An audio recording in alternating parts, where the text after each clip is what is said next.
Hindustan foods एक multi bagger company है। ये कंपनी कॉन्ट्रैक्ट मैन्युफैक्चरिंग का काम करती है। जो बड़ी एफएमसीजी कंपनीज होती हैं उनके लिए कॉन्ट्रैक्ट मैन्युफैक्चरिंग करती है। और आज हम इसका फंडामेंटल और टेक्निकल एनालिसिस करने वाले हैं। तो चलिए शुरू करते हैं फंडामेंटल एनालिसिस के साथ। हिंदुस्तान फूड्स का मार्केट कैप 6,500 करोड़ का है, जिससे हमें पता चलता है कि कंपनी एक स्मॉल कैप कंपनी है। और कंपनी का मार्केट करंट प्राइस हम देख सकते हैं जो कि है 550 का। और यहाँ पर स्टॉक पी जो है वो कंपनी का 52 का है। और कंपनी कॉन्ट्रैक्ट मैन्युफैक्चरिंग करती है ऑफ वेरियस एफएमसीजी प्रोडक्ट्स। बहुत सारे एफएमसीजी प्रोडक्ट्स की ये मैन्युफैक्चरिंग करती हैं। और फूड है जिसमें होम केयर है, पर्सनल केयर है और बेवरेजेस है। तो जो बड़ी बड़ी कंपनीज होती है वो इनसे अपना कॉन्ट्रैक्ट मैन्युफैक्चरिंग कराती हैं और उस पर वो बड़ी बड़ी कंपनीज अपना लेबल लगाकर सेल कर देती हैं मार्केट में। तो ये कंपनी ये काम करती है। हम ROCE देख सकते हैं कंपनी का 14 का है और ROE भी कंपनी का 14 का है। यहाँ पर हम पी को कंपैरिजन कर लेते हैं। जो 3 इयर्स का मीडियन पी है वो 68 का है और कंपनी अभी 51 के आसपास ट्रेड कर रही है। तो ये यहाँ पर हमें अंडर वैल्यूड लग रही है। और 5 इयर्स के अकॉर्डिंग भी हम देखें तो 5 इयर्स का जो मीडियन पी है वो 85 का है और यहाँ पर कंपनी 52 पर ट्रेड कर रही है। तो कंपनी अंडर वैल्यूड लग रही है हमें यहाँ पर। और यहाँ पर हम इसके क्वार्टरली रिजल्ट्स देख सकते हैं। अभी जो सितंबर के क्वार्टरली रिजल्ट्स आए हैं उसमें हाईएस्ट एवर सेल आई है कंपनी की। और जो नेट प्रॉफिट है वो भी हाईएस्ट एवर आया है। 35 करोड़ का नेट प्रॉफिट आया कंपनी का, जो कि एक बहुत ही अच्छी चीज़ है। यहाँ पर हम प्रॉफिट एंड लॉस अकाउंट देख सकते हैं कंपनी का। प्रॉफिट एंड लॉस अकाउंट में हमें कुछ अमेजिंग चीज़ें दिख रही हैं। यहाँ पर 2019 में मतलब 6 इयर्स पहले इनका जो सेल्स थी वो 500 करोड़ की थी और अभी जो सेल्स है वो नियरली 4000 करोड़ की है। तो 8 टाइम्स हो गई है इसकी जो सेल्स है, जो कि एक बहुत ही अच्छी चीज़ है। और हम नेट प्रॉफिट देख सकते हैं। यहाँ पर नेट प्रॉफिट 12 करोड़ का था 2019 में और अभी 126 करोड़ का है। मतलब 10 टाइम्स हो गया, 10 टाइम्स से भी ज़्यादा हो गया इनका जो नेट प्रॉफिट है कंपनी का। विद इन 6 ईयर 10 टाइम्स हो जाना बहुत ही अच्छी चीज़ है। कंपनी एक बहुत ही फास्ट पेस से ग्रो कर रही है। हम यहाँ देख सकते हैं जो इसका सेल्स ग्रोथ है लास्ट 5 इयर्स का वो 36 का है और जो इसका प्रॉफिट ग्रोथ है वो 37 का है लास्ट 5 इयर्स का। तो यहाँ पर अमेजिंग ग्रोथ दिख रही है हमें कंपनी में। और यहाँ पर हम देख सकते हैं जो कंपनी के रिजर्व्स हैं वो लगातार ग्रो कर रहे हैं। 51 करोड़ से कंपनी ने शुरू किया था और अभी 1000 करोड़ को टच कर दिया है कंपनी ने, जो कि एक बहुत ही अच्छी चीज़ दिख रही है हमें यहाँ पर। फिक्स्ड एसेट्स देखिए, फिक्स्ड एसेट्स लगातार ग्रो कर रहे हैं कंपनी का, क्योंकि कंपनी का काम है मैन्युफैक्चर करना। तो इनको न्यू प्लांट्स लगाने पड़ेंगे, मैन्युफैक्चरिंग यूनिट्स लगानी पड़ेंगी। तो इसलिए कंपनी लगातार एक फास्ट पेस से ग्रो करते जा रही है अपने फिक्स्ड एसेट्स को भी। तो यहाँ पर हम CWIP भी देख सकते हैं। 52 करोड़ का CWIP है कंपनी के पास। तो कंपनी न्यू प्लांट्स लगा रही है, मैन्युफैक्चरिंग प्लांट्स लगा रही है कंपनी, यहाँ पर हम देख सकते हैं। और यहाँ पर हम शेयर होल्डिंग पैटर्न देख सकते हैं कंपनी का। शेयर होल्डिंग पैटर्न में हमें 61% शेयर होल्डिंग जो है वो प्रमोटर्स के पास है।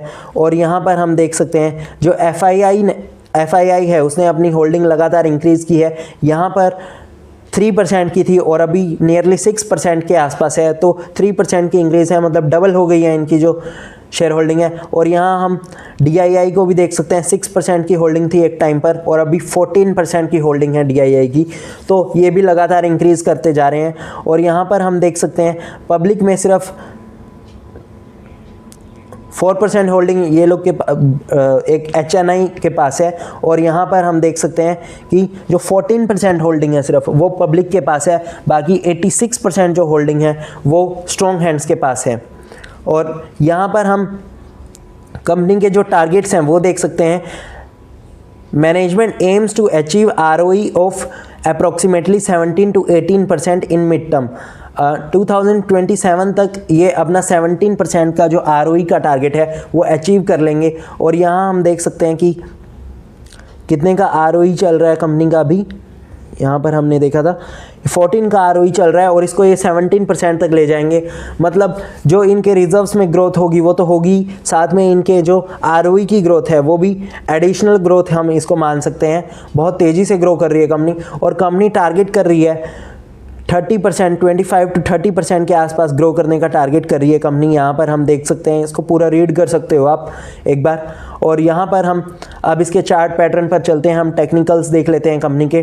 टेक्निकल्स में हमें पता चलता है कि कंपनी यहाँ पर बहुत लंबे टाइम से कंसोलिडेट कर रही है। हम चार्ट पैटर्न देखते हैं तो यहाँ पर ये 3 ईयर से कंसोलिडेट कर रही है। नवंबर 2022 में इसने अपना ये हाई लगाया था और उसके बाद लगातार कंपनी कंसोलिडेट कर रही है। यहाँ पर 745 का इसने हाई जो लगाया था वो अभी तक तोड़ नहीं पाई है कंपनी, और यहाँ पर एक बॉक्स में ट्रेड कर रही है। देखिए अभी 550 के प्राइस पर ट्रेड कर रही है, और यहाँ पर अगर ये अपने लाइफ टाइम हाई तक जाती है तो कितने % का गेन होता है?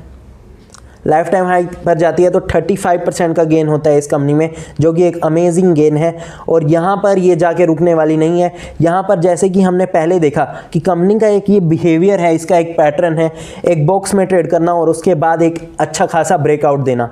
यहाँ पर जैसे इसने बॉक्स में ट्रेड किया था पहले भी, और यहाँ पर एक फिर अच्छा खासा ब्रेकआउट दिया था। यहाँ पर 2 ईयर्स कंपनी ने बॉक्स में ट्रेड किया था और उसके बाद एक अच्छी खासी रैली दी थी। हम देख सकते हैं कितने % की रैली दी थी उस टाइम कंपनी ने। उस टाइम 45% के आसपास की रैली दी थी कंपनी ने।